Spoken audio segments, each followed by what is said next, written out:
Welcome to the 10-Minute Life Coaching Program.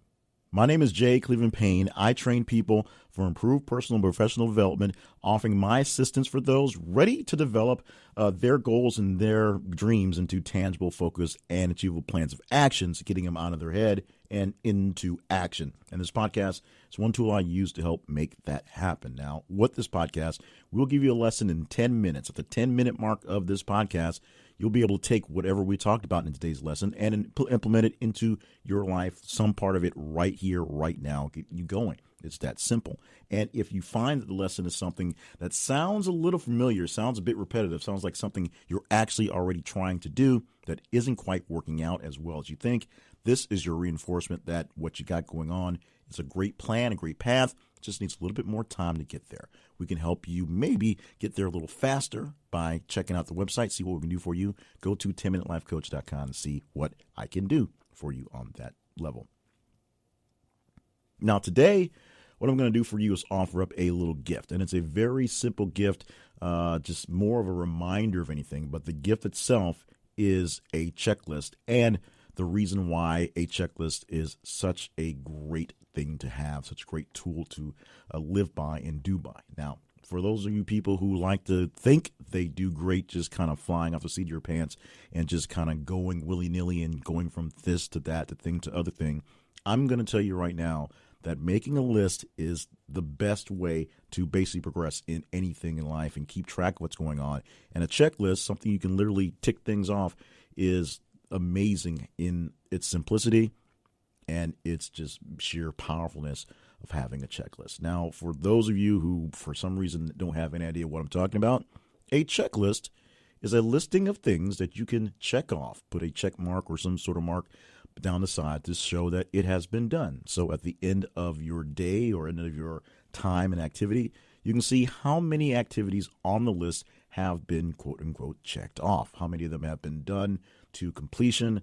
Your thought on completion varies on how well you want to get into it, but how many things you got done in a period of time. Mostly speaking from a timing of a day, you have a daily checklist or daily list of things that should be done, and you just go through the list there.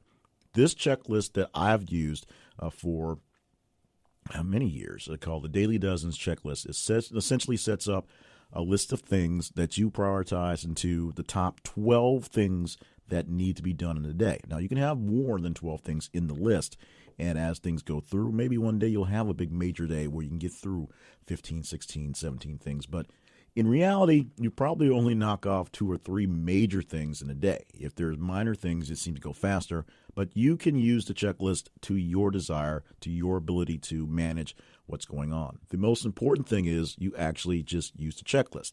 Now, there'll be a link to the Daily Dozens planner checklist in the show notes for this podcast, so check it out as well. But the thing about a checklist is you don't necessarily need anything other than something to put the list on. So if you're not one to download PDFs or have fancy sheets, you can take a piece of scratch paper, you can take the back of a napkin, you can use the note function inside of your phone, you can use what I do every day is actually put my list in Evernote, and after every day I'm done with it, I copy what's left over and put it in the next day, so I already have a listing what's going on automatically done for me.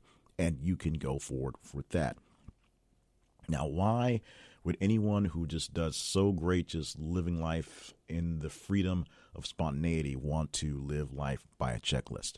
Well, something I say very, very often is the fact that freedom comes from a standard. Freedom comes from having some sort of plan of action. Freedom comes, oddly enough, comes from having some sort of consistent plan of action, doing the same thing over and over again. When you know what happens to the next thing and the next thing and the next thing, you're actually free from having to make major decisions between what comes here and there. If you have a standard of life where things happen in a certain flow, you don't have to think about what happens next. And if something happens out of the ordinary, you can easily figure out how to get all the things done in some sort of succession. Maybe you have to put things out of order. Maybe some things don't get done today, but you can double up on other things. That comes from having some sense of knowledge of how things work out, some sense of normalcy in your life. A checklist does that for you on whatever basis, a daily basis, a weekly basis, whatever you want to use your checklist for. Your checklist is a thing to tick off as you get them done so that you know what's been done and you can see what isn't being done. And if the time arises for something that's a major thing that all of a sudden you have a big chunk of time to do, you can knock that off and then leave the minor things for later. You can figure that out as your day goes along. You can actually be more spontaneous with a checklist because you can see ahead of time what things actually need to be done and how to shift things around, as opposed to shifting at will because you just kind of feel like doing something and then leaving something out of the ordinary. You may find yourself on a certain part of town where you can do 2 or 3 things on your checklist that just because you're there all of a sudden are open, as opposed to doing them out of order and going back and forth and trying to get things done. Now, a checklist is not magical. No tool is magical, but a checklist is the closest thing to it, I can say, because once you get into the groove of using a checklist and being into the mindset of getting in on this thing, you'll find things will be done so much quicker, so much easier, so much more efficient. And yes, I know none of that was grammatically correct, but it still is so much better than just kind of willy-nilly doing a bunch of things and then not knowing what gets done. Everything that needs to be done that's important goes to the top of the list. Everything that's not as important but kind of important goes to the middle, and then whatever is left that can be done can be on the list as well. Prioritizing your checklist makes you know which things are the most important things because they should be at the top.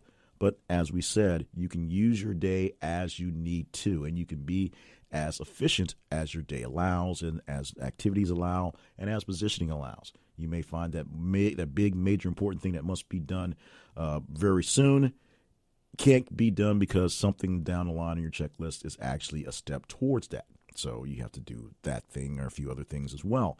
You may find that that big thing takes up so much time that you only have enough time to do a couple other things, and then when you come back to the big thing later because you have a better chance of time on a later part. So having a checklist, being able to see exactly what task you need to be doing is the easiest way to see exactly what task you need to be doing, what exactly is important, and what things are going on that are not so important, that are time wasters, that are just killers of productivity, things that are just something to use as distractions.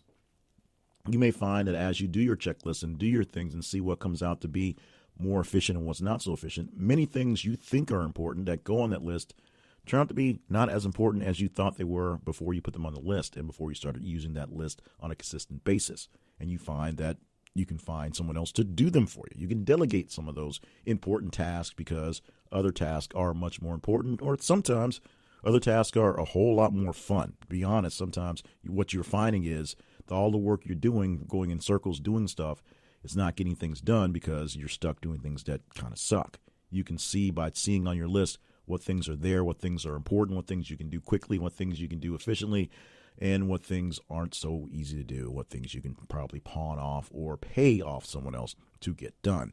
Because some people may like doing that boring stuff, and many people will like getting a little bit of compensation for doing those things you find not so exciting.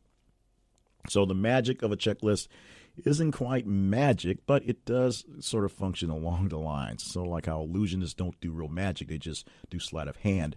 This is not a trick, though. A checklist is a great way to get yourself, your life, your stuff, and your activities in some semblance of order so you can see how things go. And it's very simple. You can use the checklist template that we have. You can download from the show notes from this episode, or just take a scrap of paper and start writing down the important things to do and keep an eye on that scrap. What you'll find is you'll start getting more and more impressed with your checklist and more detailed on how you do them. You probably will go to this template or get a notebook specifically for your checklist because it will become a thing that you'll want to do. It takes a little time, it takes consistency, but trust me, once you start using the power of a checklist, you will find you will have a very powerful tool in your toolbox to get things done. And thank you for listening to this episode of the 10-Minute Life Coach Podcast.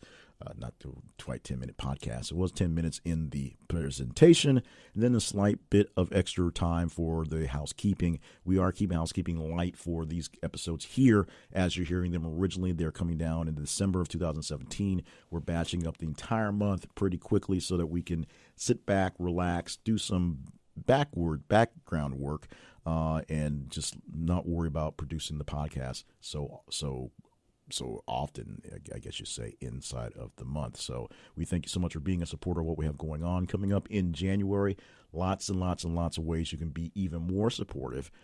We will be doing the asking for money thing fairly soon, so that's just what we're going to do. But we're going to set that up in a way that will be very painless, very easy to do. And if you don't, you always get these episodes for free to you. We do have added in the pre-roll and post-rolls that I've been going through.